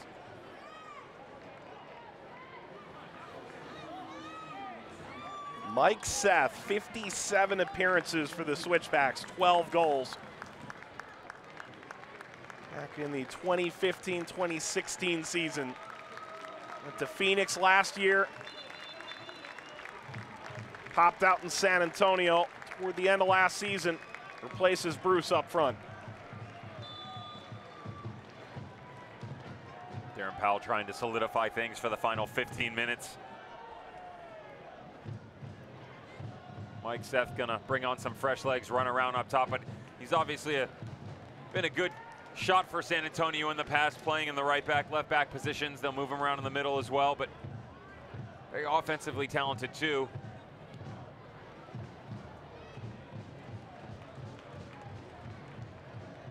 Overcooked through ball. That's kind of been the night for Colorado Springs. Giving credit to San Antonio past few minutes, but Colorado Springs really did carry the momentum for the open 20-25 minutes of this match. We're dictating the tempo, letting everybody know what they wanted to do. Unfortunately, the execution lacking just a tiny bit. And I think Steve Tritchu might be the most forward coach in the league. There's nothing off the table with him. The former U.S. national teamer has led the Switchbacks through the entirety of franchise history. And I think he would tell you that tonight just hasn't been the night. This is a tough place to play. He acknowledged that. He wasn't the only one. Josh Suggs acknowledging this San Antonio RGV trip. They've done it before, but extraordinarily tough, especially it's over 100 at kickoff for both games. And a team that just doesn't have a ton of roster depth. Trying to get healthy. There's a little space here for Lopez. Lopez wanted it.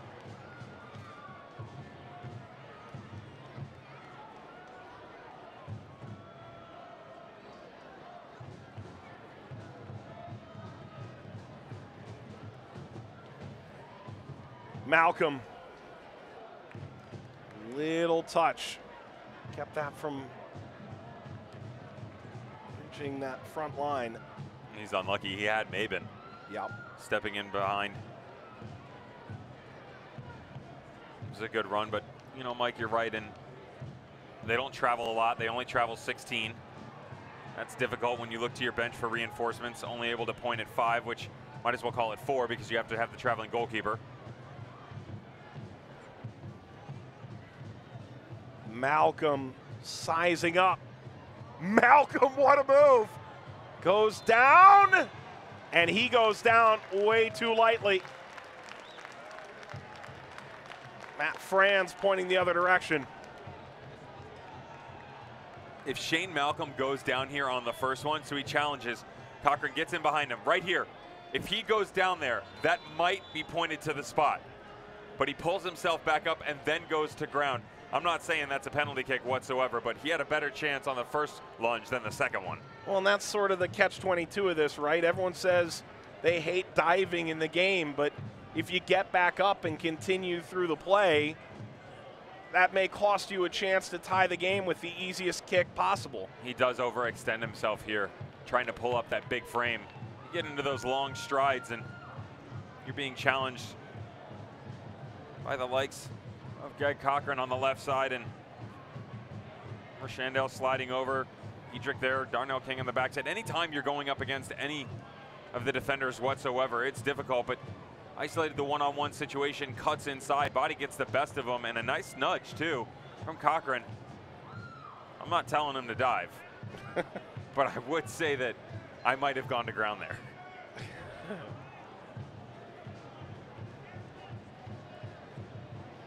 Malcolm will come off for a moment's time.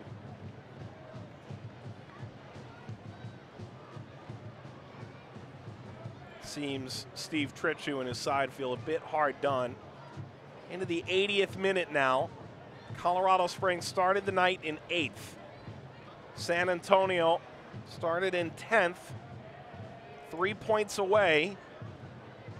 That final playoff position. Those vaunted games in hand.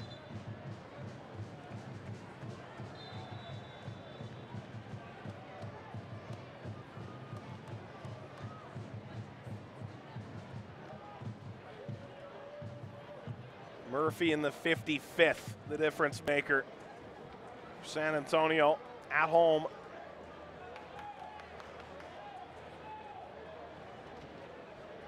Weaving toward the corner flag.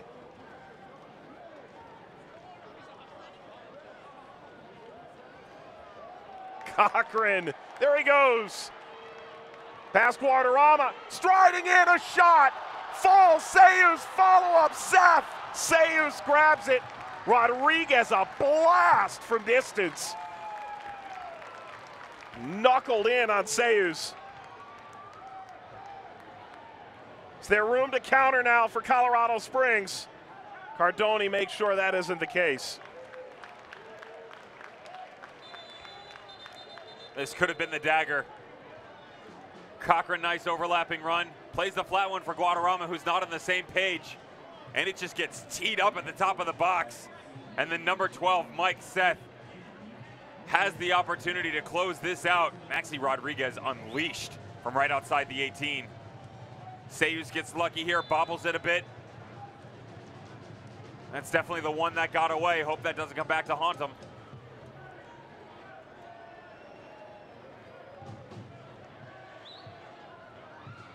See Shane Malcolm over by the traveling supporters behind the goal. He's slowly making his way around. Picking up a knock a few moments ago.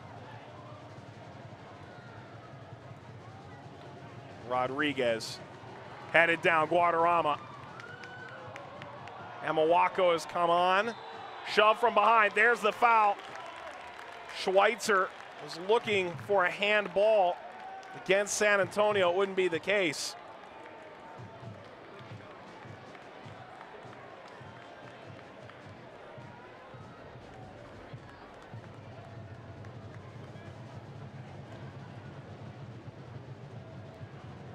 He actually goes to ground twice here. Guadarrama. First one goes back to exactly what we were just talking about. Gets right back up, starts going after it, and the referee's been spotty with some of the decisions here this evening.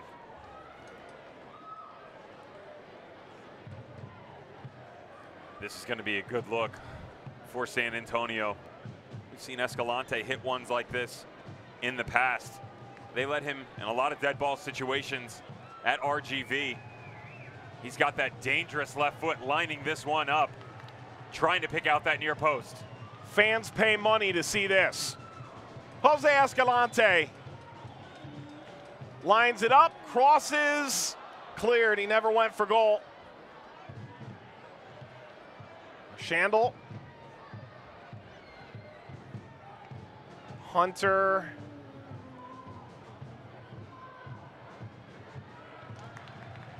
Will belong to Colorado Springs.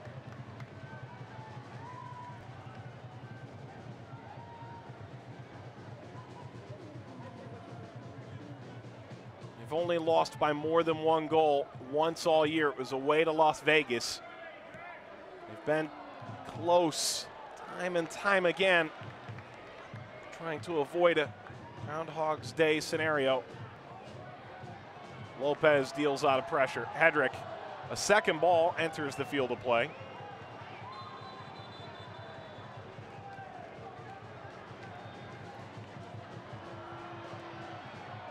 I'm not sure the Colorado Springs should have a problem with this if they're going to create a set piece out of it.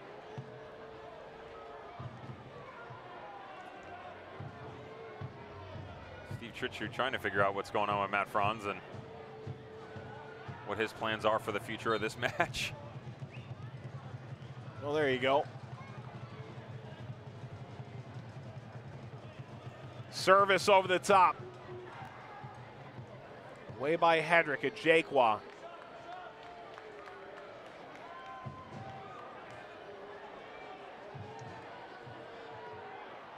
Jaguar intercepts. Turned over, Seth. Guardarama given room.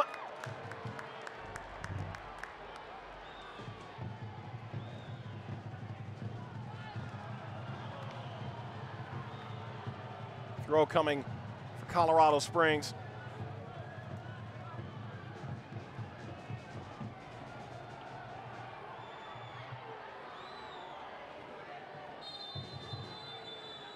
Little hand fighting, King. Amawako.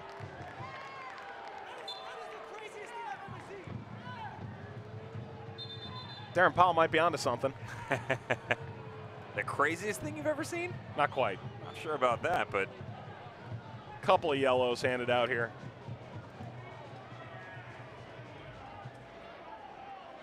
Darnell King just earned his 8th of the season. good for you.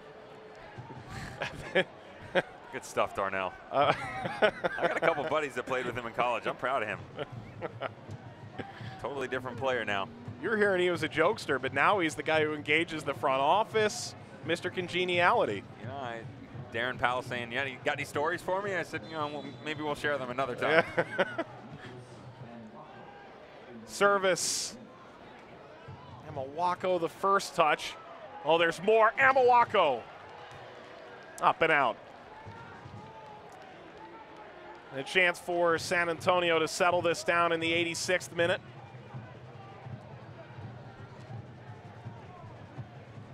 And we've said it a few times tonight, but a half opportunity, ball back across. Mikey Lopez uncharacteristically giving the ball away right at the top of the box. Can't do that, buddy. And Amawako, he's been an interesting story. We were talking to Steve Trichu about him and how he actually was kind of doing an agent buddy a favor taking a look at the guy, but brought him in, and he performed so well during his trial. They kept him on for a couple weeks. We're able to get him on a contract here. Lifted for Seth. Circling around. Jack turned it over. Lopez drops it off. Ball for Lopez again. Flag is up.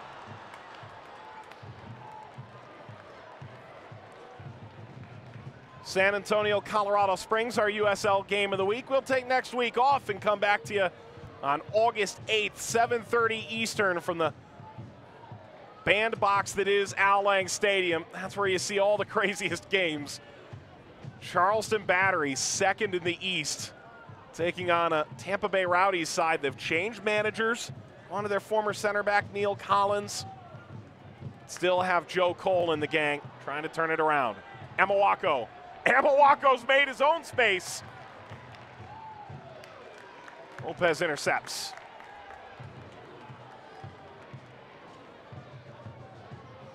Well, San Antonio trying to salt this down here at the end.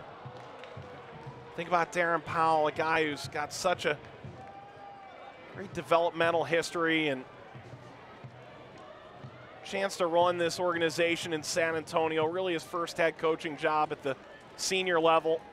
He had such an insightful conversation with the guy about USL D3 that opens in 2019 and plans that the San Antonio side has for the long run.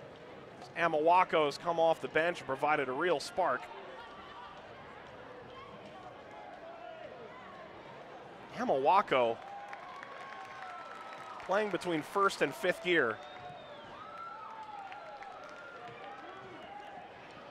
Not only through Darren Powell, but the ability to chat with This bouncing over the top for Maben, caught by Cordoni. all the coaches that we get to on a regular basis and what they think about D3 and its expansion, all the members that are coming in, founding members, like the Toronto FC2 who are currently playing in the USL. We're gonna drop to the D3 level, and that's probably a good move for them. I think that they possess a lot of talent, but unfortunately just hasn't really come to fruition at this level. So another opportunity to showcase that at another one, and you just start to funnel through. And talked about the effect it has on a community, but look where it's affecting the United States in a positive manner. Madison getting involved. We've got Greenville, who's going to be in charge of their own team. FC Tucson, who's got an affiliation with Phoenix Rising. Tormenta. What a good PDL squad they are, huh? What a year. 1 of 3 to go undefeated Rodriguez off of Guadarrama. That clearance left a lot to be desired. Fair play, continue on. Unfortunately, they didn't have the best of first rounds in the PDL playoffs. Tormenta making an early exit, but it's good to see them. They're up there with the big boys. The names like Reading United, Des Moines Menace. You're talking about teams that are powerhouses every single year, and they're going to make the step into D3. So these squads, these organizations are coming from all directions. Speaking of all directions, here's a couple looks for San Antonio trying to close things out. But again, it's just a true testament to what the USL has done for this sport around the United States and continues to do at multiple levels. Stay with Colorado Springs. The early arrivals.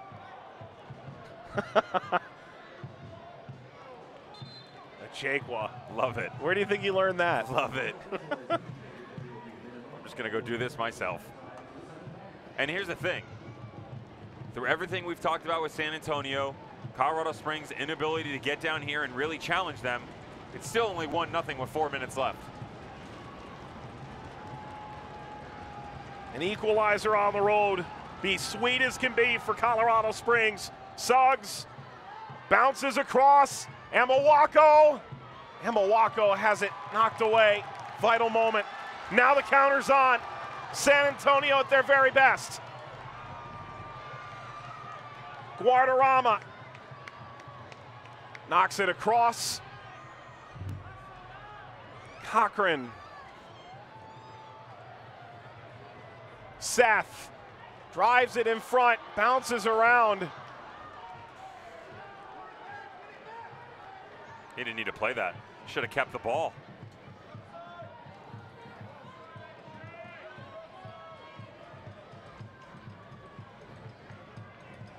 Burt into space! Save! Maben is after it. Cardoni just protected 2 points. At least for a moment longer.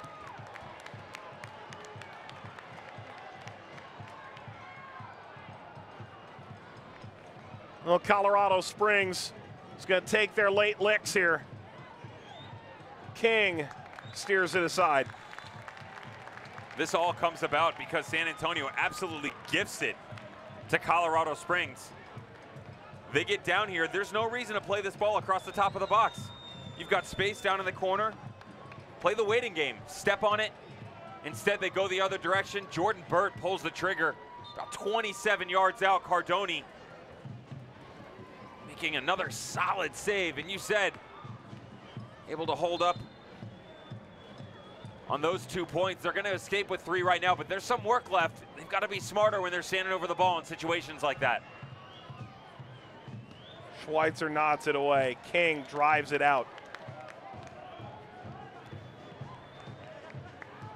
Jaqua. Amawako, if Colorado Springs draws level, it's going to be a big reason why. He's been a total spark plug. Chance to serve, gets over Burt.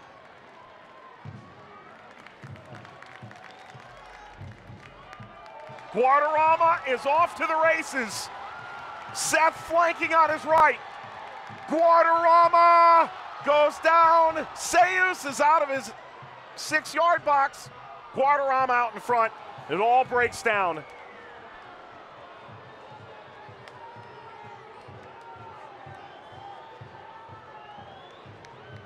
It's like a kid in a candy store. I didn't know what to do. Got to pull the trigger there, man. Schweitzer. Flag stays down. Suggs.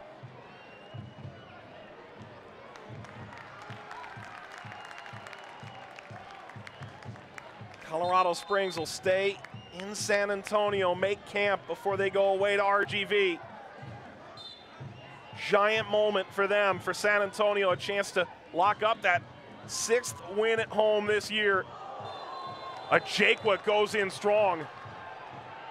And there he goes, straight red card. And your earlier point, Devin, comes to fruition.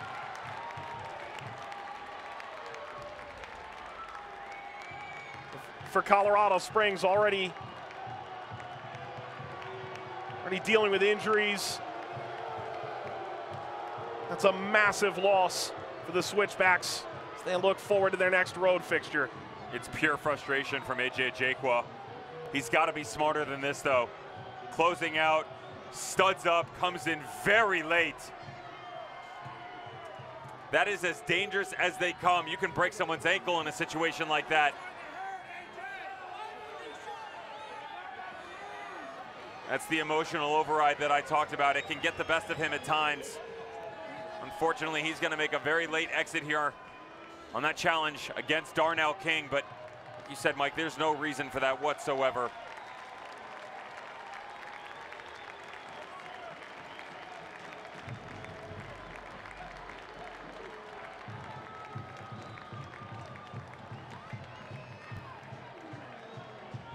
Jakwa being ushered off.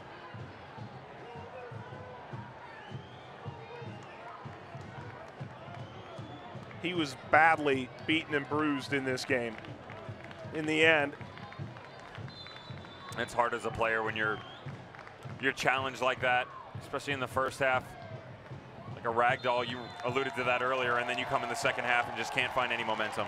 San Antonio draws level on points with Colorado Springs. Darren Powell's side, a massive 1-0 win at Toyota Field.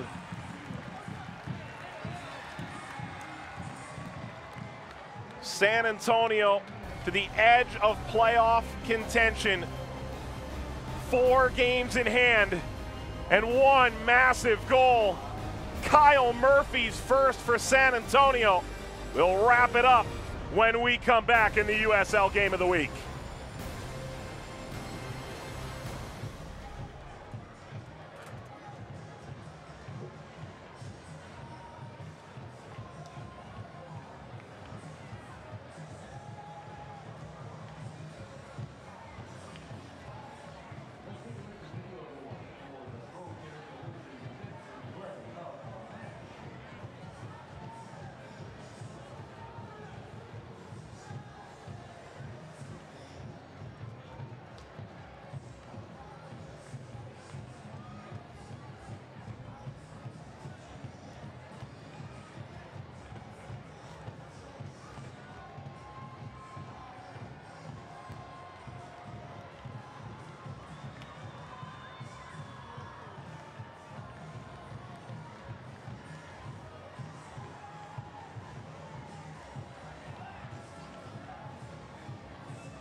Round post game.